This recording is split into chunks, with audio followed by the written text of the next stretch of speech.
right, so this is kind of the third part in our video series of setting achievable New Year's resolution goals and fitness goals into the new year. The first video, we kind of went on how to manage those goals and make them bite-sized so that you don't burn out like most people do with their resolutions. The second one, we went over exercise a little bit, how to pick a routine. Again, I highly recommend starting with a trainer. This one's going to be more about the nutritional / weight loss aspect of things. We're not going to deep dive into nutrition, eat this, not that type of stuff, more of an overarching philosophy on weight loss. There's a lot of misinformation out there on weight loss. There's a lot of information totally, but a lot of it's wrong, okay? There's a lot of people trying to sell you something, a lot of diet plans trying to sell you something. And most of these big diets that you hear about have really, really high failure rates.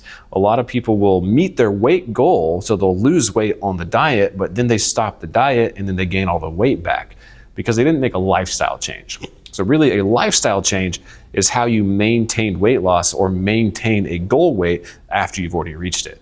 And the best way to do that in the beginning is to understand calories, right? So this is going to lead to counting calories, but bear with me. Calories are fuel. If you take in more calories than your body burns, you're going to gain weight over time. If you take in less calories than your body burns, you're going to lose weight over time. So you have to know how many calories you're taking in, and you also have to know roughly how many calories you're burning. The first factor of that is called your basal metabolic rate. That is essentially the rate at which your body burns calories simply by existing, just getting up in the morning. This is about how many calories you'll burn throughout the day. That's based on a lot of factors, height, weight, age, things like that. Just type in basal metabolic rate calculator in Google. You'll get a bunch of results, plug in your information, it'll give you a starting place, right? So say your basal metabolic rate comes in at 1,800 calories a day. If your goal is to lose weight, you need to be taking in less than 1,800 calories a day if you change nothing else, right? If you don't go to the gym more or anything like that.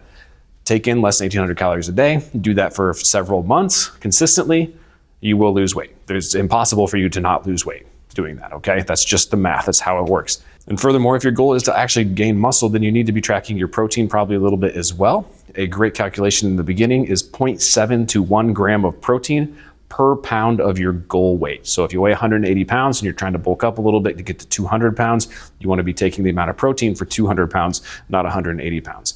The same thing goes for if you're trying to lose weight and build a little bit of muscle at the same time, you're getting into the gym, you want to put the protein for your goal weight. So if you're 180 and you're trying to get down to 165, you're going to want to eat roughly 150 to 165 grams of protein per day because that is what your goal weight is, right? We don't need the excess calories for the weight that we're currently at. So tracking your calories, tracking your protein are going to be huge, and those are going to lead to a lifestyle change to where you do this over so long, and once you hit your goal weight, you've basically been eating whatever you want. You've just been eating smaller amounts of it to not meet your caloric or not surplus your caloric intake that you're supposed to hit, that now you've made a lifestyle change. You're not going to fall back into these bad habits because you weren't on a fad diet that forced you to only eat certain foods and cut out everything that you enjoyed. And then as soon as you're done with that, you go back to eating everything you enjoy, right? Lifestyle changes take a lot of time and consistency. To get to your goal weight, whether it's losing weight or gaining weight, is going to take some effort, and it's just gonna take a lot of consistency and tracking.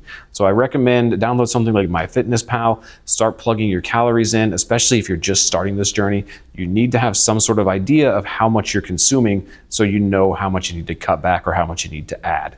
And calorie counting usually isn't forever. It's something that you do kind of in the beginning to get a feel for how your body feels when you're eating a certain amount of calories. And also you'll start to kind of get a feel for, okay, this chicken breast has roughly this amount of calories in it because I tracked it for 2 months before. I know that information now.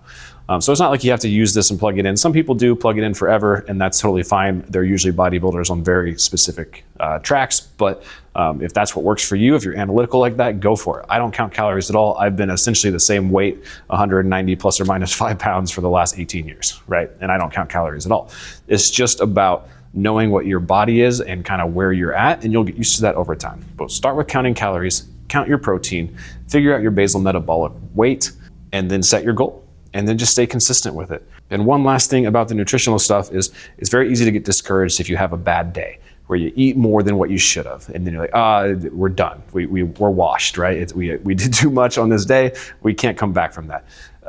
It's not really like that, right? If you supposed to come in at 1,600 calories a day, and then one day you eat 2,000 calories, okay, that means the next 4 days you just have to drop an extra 100. So you come in at 1,500 calories the next few days, and now you're evened out again, right? That 400 calorie surplus on that one day has been evened out. You just spread it out over 4 days instead of a single day.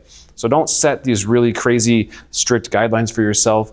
Be a little bit flexible with it, and I know that you can do it.